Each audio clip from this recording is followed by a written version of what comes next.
गुरु प्यारी साध संगत जी, मैं विनोद लंदन से आज फिर से आप सबसे मुखातिब हूँ और आज आपके समक्ष कबीर साहब जी द्वारा लिखित ग्रंथ अनुराग सागर के आगे के कुछ अंश पेश करने जा रहा हूँ और उम्मीद करता हूँ कि मेरे सभी भाई बहन इस अनुराग सागर के अंशों को सुनेंगे और लाभ उठाएंगे। और आज कल से आगे आज कबीर साहब जी फरमाते हैं कि 68 तीरथ भू पर कर्मा, सार शब्द बिन मिटे न भरमा। कहाँ लग कहूँ नाम प्रभाव, जा सुमरे जम त्रास नसाओ। सार नाम सतगुरु सो पावै, नाम डोर गहलोक सिधावै।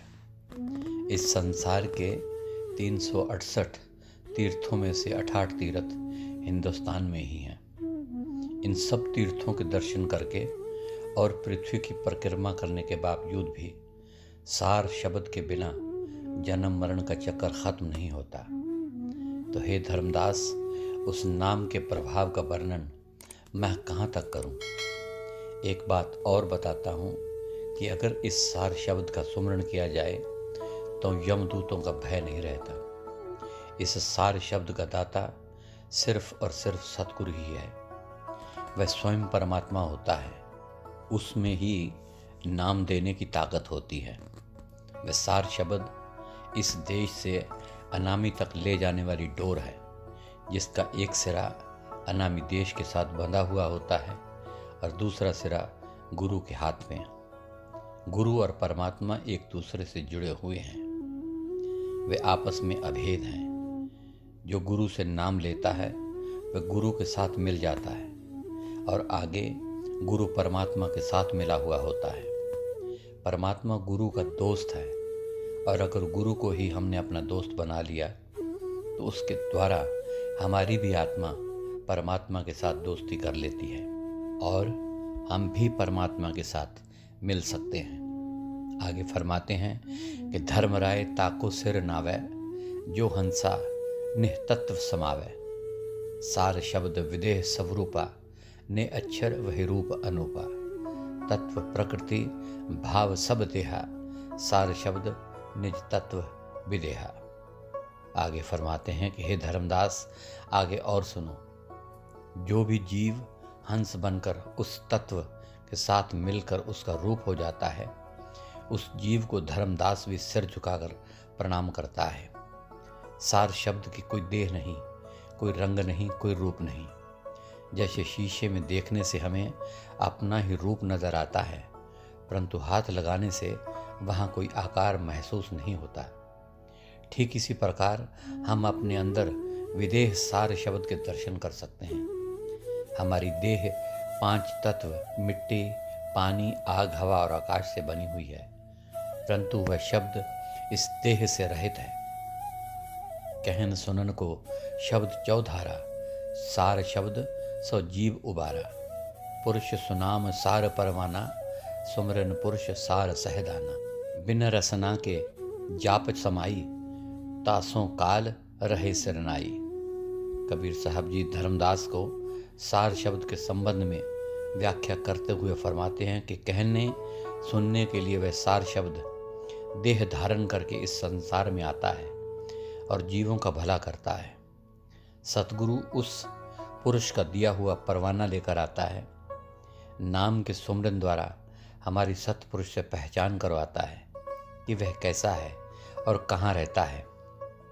अगर सुमरन टूट गया तो हम उस परम सत्ता को नहीं पहचान पाएंगे। जिस प्रकार हम बाहर एक हैंडपंप लगवाते हैं, नलका लगाकर मिस्त्री कहता है कि मैं खाना खाने जा रहा हूँ, आप इस खुशी के मौके पर बांटने के लिए लड्डू वगैरह ले आओ। हम सोचते हैं काम तो सारा हो गया है, 2 काबले लगाकर क्यों ना हम खुद ही इसको चालू कर लें। आधा घंटा लगे रहें पर पानी निकलता ही नहीं। इतने में मिस्त्री वापस आ जाता है। हम कहते हैं कि मिस्त्री जी, अच्छा नलका लगाया है, पानी तो आता ही नहीं। वह बताता है कि पानी इस तरह नहीं निकलेगा, पहले बाहर से एक बाल्टी पानी लाओ, उस पानी को ऊपर से नलके में डालो। ऐसा करके नलके को चलाया जाता है बाहर से डाला हुआ पानी अंदर से पानी को कहता है कि ऊपर आ। वैक्यूम के सिद्धांत के अनुसार पानी बाहर आना शुरू हो जाता है। फिर चाहे लाखों बाल्टियाँ पानी की निकाल लो, कोई फर्क नहीं पड़ता। ठीक इसी प्रकार अनामी देश से आकर सार शब्द हमारी आंखों के पीछे बैठा हुआ है। सतगुरु से नाम लेकर नाम की कमाई करके हमारा संबंध अंदर के नाम के साथ हो जाता है। ऊपर से पाया हुआ नाम नीचे के नाम के साथ मिल जाता है। अब जितना चाहो उस नाम का रस पी सकते हो। हम अपनी इस जुबान से नाम का सुमिरन करते हैं। धीरे धीरे हम अंदर चले जाते हैं। फिर जुबान के बिना भी सुमिरन होता रहता है।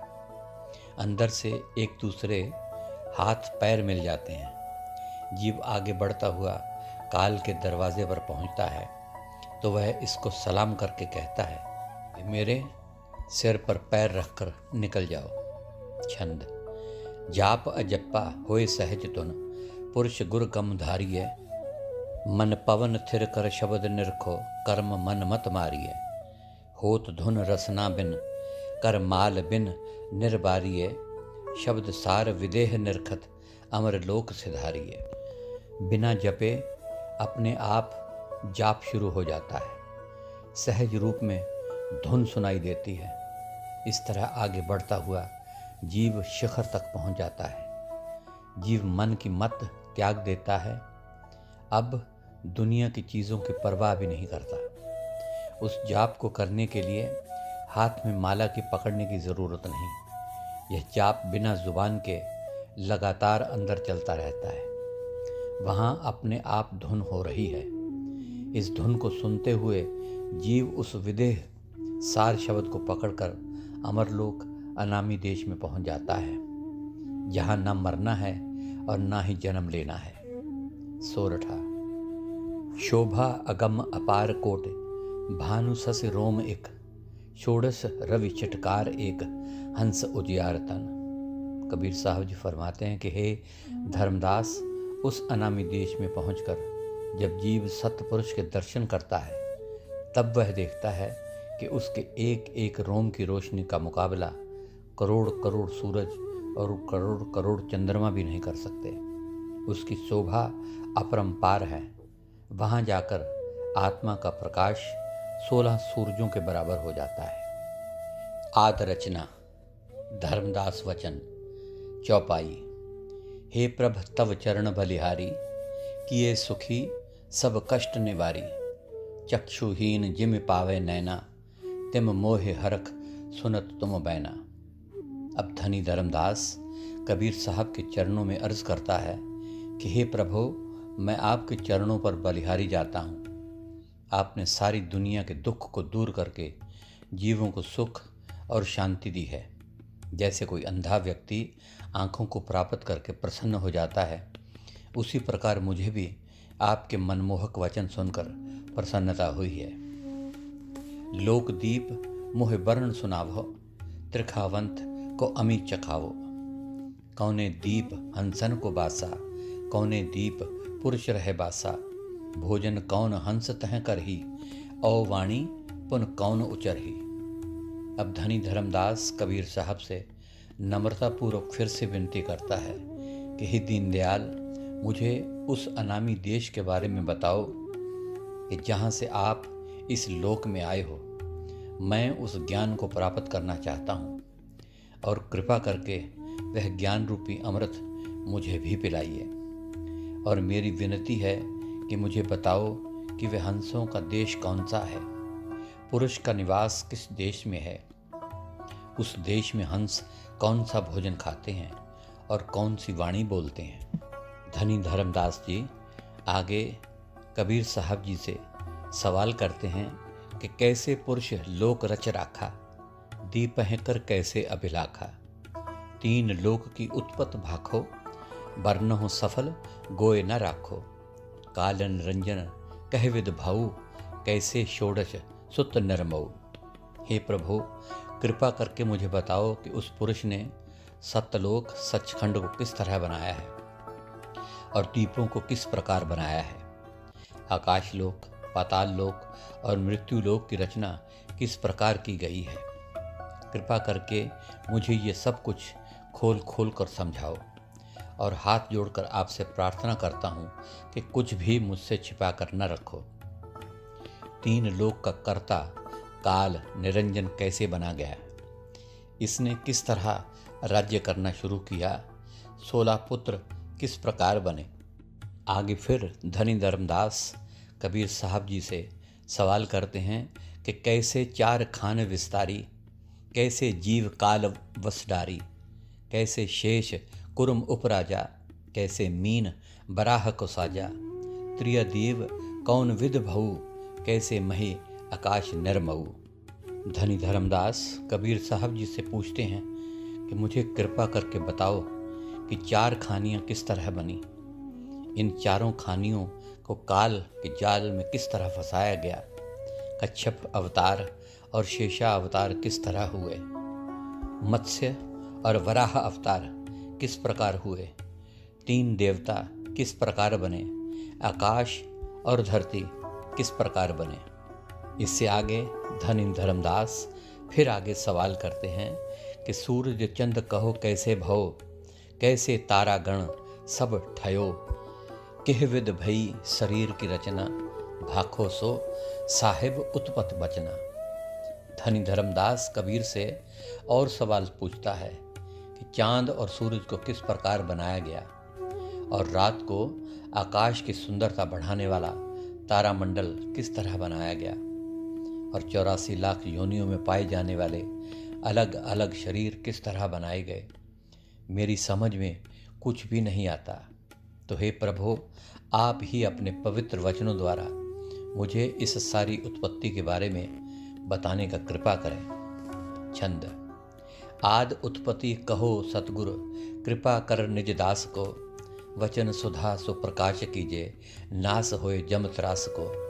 एक एक विलोय वर्ण हो, दास मोहे निज जान के, सतवक्ता तुम अहो सतगुरु, ले हो निश्चय मान के।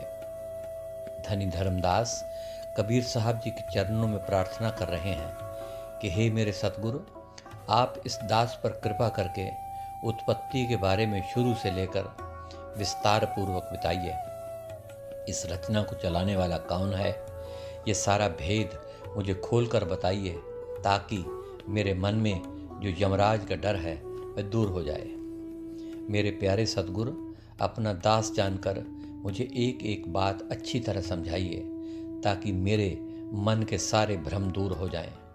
मुझे पूरा विश्वास है कि आप सच बोलते हैं और मैं आपकी बात को पूरा सच मानूंगा। सोरठा। निहचल वचन तुम्हार, मोहे अधिक प्रिय ताहिते, लीला अगम अपार, धन भाग मोहे दरस दियो। धनी धर्मदास जी आगे कहते हैं कि हे मेरे प्रभु, आपके वचन अटल हैं, ये मुझे बहुत ही प्यारे लगते हैं, क्योंकि मेरा इसमें भला होता है। आपकी लीला अगम और अपार है।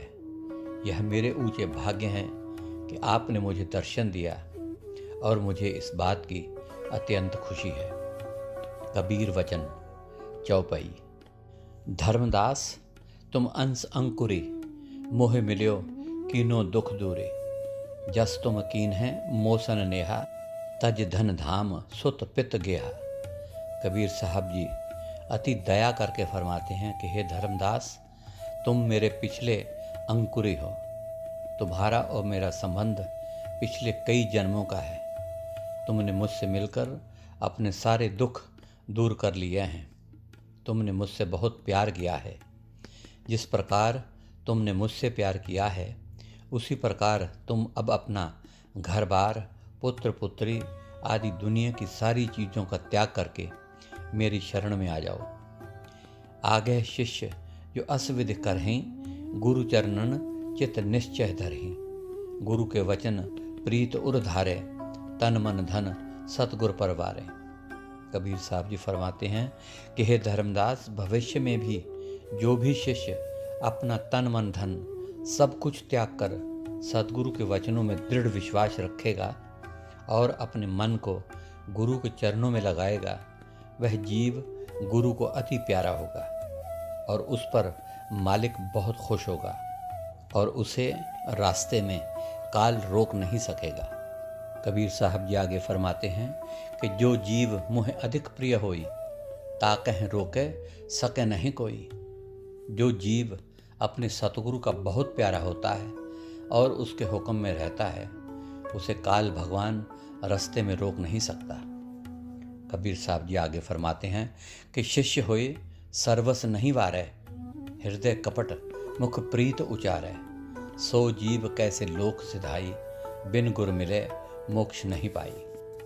हे भले धर्मदास, जो भी जीव अपना सब कुछ गुरु को अर्पण नहीं करता और गुरु की सेवा नहीं करता, अपने मन में कपट रखता है, मुंह पर सतगुरु की बातें करता है पर हृदय से प्रेम नहीं करता, ऐसा शिष्य सत्यलोक कभी नहीं जा सकता।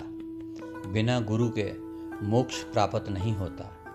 जो भी जीव गुरु का शिष्य कहलाना चाहता है, उसे अपना सब कुछ गुरु को अर्पण करना होगा।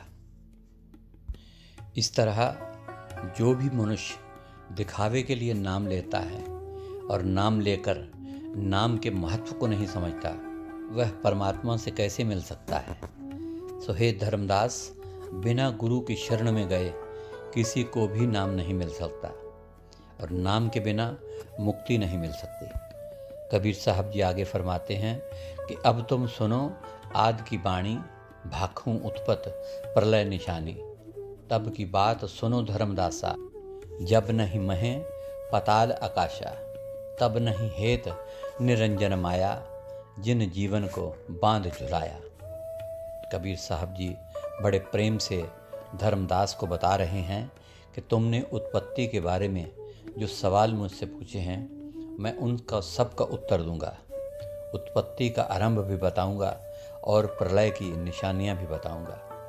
मैं तुमसे सबसे पहले उस समय की बात करता हूं कि जब ये धरती, आकाश और पाताल नहीं थे, न चांद था, न तारे थे और न सूरज था, और न तब निरंजन था, न शक्ति थी अर्थात माया नहीं थी, जिन्होंने बाद में संसार के जीवों को 84 में कैद कर रखा।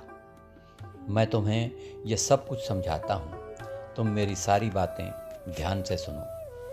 कबीर साहब जी आगे धर्मदास जी को बताते हैं कि 33 कोट देवता नाही, और अनेक बताहूँ काहे। ब्रह्मा विष्णु महेश्वर तहिया, शास्त्र वेद पुराण न कहिया। तब सब रहे पुरुष के माही, जिम बट बीज मद रहे छाही। फरमाते हैं कि 33 करोड़ देवता भी नहीं थे। यह 3 देवता ब्रह्मा विष्णु और शिव भी उस समय नहीं थे। शास्त्र वेद पुराण आदि कोई भी धार्मिक ग्रंथ नहीं थे। दिखाई देने वाली दुनिया की सारी चीज़ें सब पुरुष के अंदर ही समाई हुई थी। यह सब कुछ उसी प्रकार था जिस प्रकार एक बीज के अंदर बहुत बड़ा वट का वृक्ष समाया होता है। बीज को धरती में बोया जाए तो 30 साल के बाद वह बहुत बड़ा वट का पेड़ बन जाता है। छंद। आद उत्पत्त सुन धर्मन, कोई न जानत ताहि हो। सब ही भयो विस्तार पाछे, साख देहूँ मैं काहि हो। वेद चारों नाही जानत, सत्य पुरुष कहानियाँ। वेद का तब मूल नाही, अकथ कथा बखानियाँ।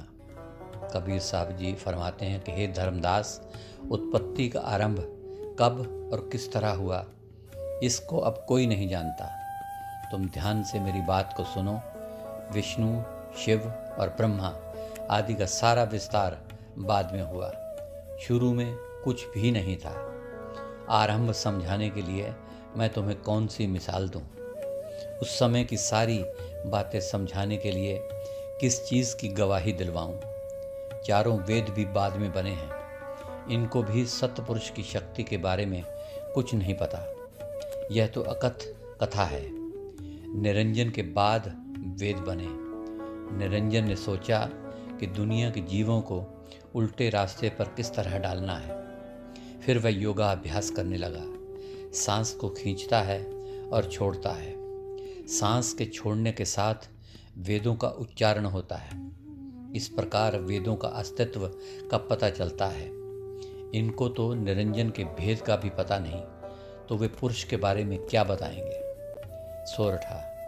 निराकार ते वेद आदि भेद जाने नहीं, पंडित करें उच्छेद मते वेद के जग चले। निरंजन के बाद बनने वाले वेद सृष्टि के आरंभ को किस तरह जान सकते हैं। बेचारे पंडित भी वेदों को सुना सुना कर लोगों को गलत रास्ते पर चला रहे हैं। सो गुरु प्यारी साध संगत जी, आज के लिए इतना ही, और कल अनुराग सागर के आगे के अंश आपके समक्ष रखे जाएंगे। तब तक के लिए इस नाचीज़ को इजाज़त दीजिए और मेरी हाथ जोड़कर और प्यार भरी धन धन सतगुरु तेरा ही आसरा, हाजिर नाजिर जिंदा राम तेरा ही आसरा कबूल फरमाए।